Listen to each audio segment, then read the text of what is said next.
Questions are already being asked. Is Darwin Nunez a costly mistake? Liverpool spent a club record fee, starting at around £64 million for Darwin Nunez. It was easy to see why. The tiny nation of Uruguay has a history of producing star players, especially forwards. Luis Suarez has already worn the red shirt, and while Sebastian Coates never quite made it at Anfield, he has been an excellent player in the Portuguese league for years. When Nunez started scoring goals aplenty for Benfica, a European juggernaut in their own right, he looked to be the next in line from the likes of Diego Forlan, Luis Suarez and Edinson Cavani. However, questions are already being asked.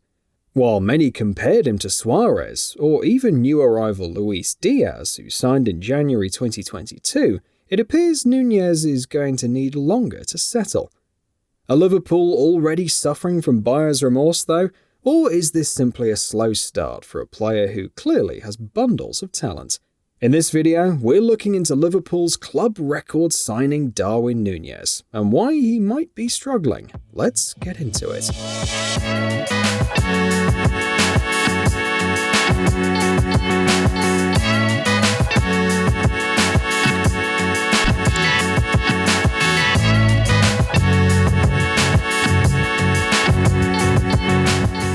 Read into the story of Nunez, and it becomes clear that he's an emotional player. He moved from Artigas from a family in the depths of poverty to join Peñarol, among the biggest clubs in South America. Moving to Montevideo was a huge step for the player, and he was homesick. It took him until he was a teenager to really settle into life in the capital. He also suffered from a cruciate ligament injury that ruled him out for a year. His time in Portugal was no different, with his first season at Benfica considered a flop in the eyes of some. It was his second season where he shone both domestically and in Europe. His career so far has only been active professionally since 2017, and he spent a maximum of 2 years at each club, and often started slow. For Reds fans worried it might be too much, Nunez has clearly adapted to the major changes in his life more than once.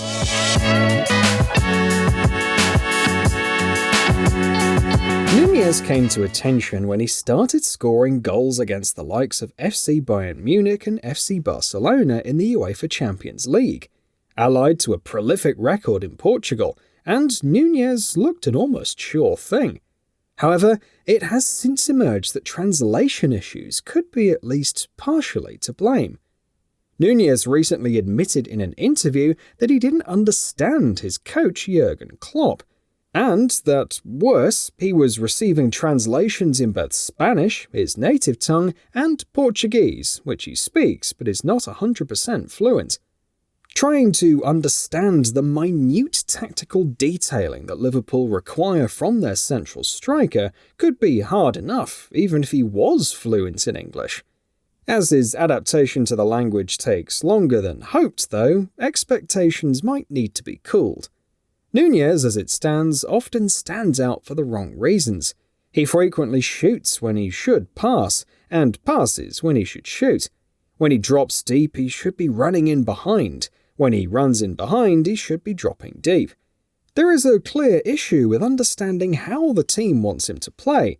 Until his English improves, that could be a problem that's hard to resolve. There is also the comparison with Diaz to address.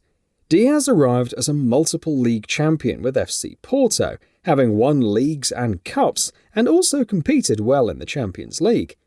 While Liverpool destroyed the Dragons in the Champions League more than once, Diaz had showed up in these big games. He arrived with a history of clutch moments in a Porto shirt. Can Nunez say the same?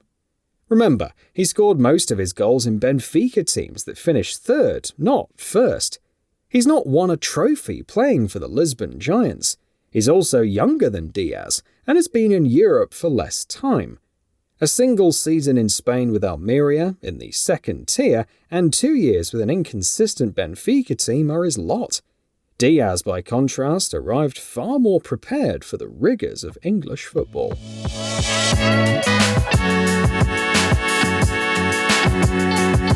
While nothing is certain in life, it does not appear impossible that he turns it around. A goal on his debut in the Community Shield was followed up by one in his league debut against Fulham. A well-taken finish and an overall aggressive performance earned Liverpool an opening day draw.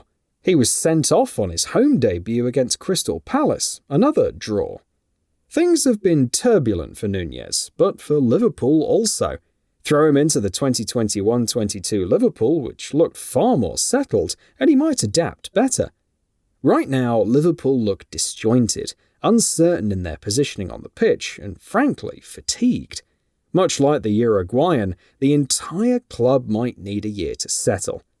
He'll take time to improve physically too, getting to grips with the far more aggressive English Premier League. Though fiery, he's not particularly bulky.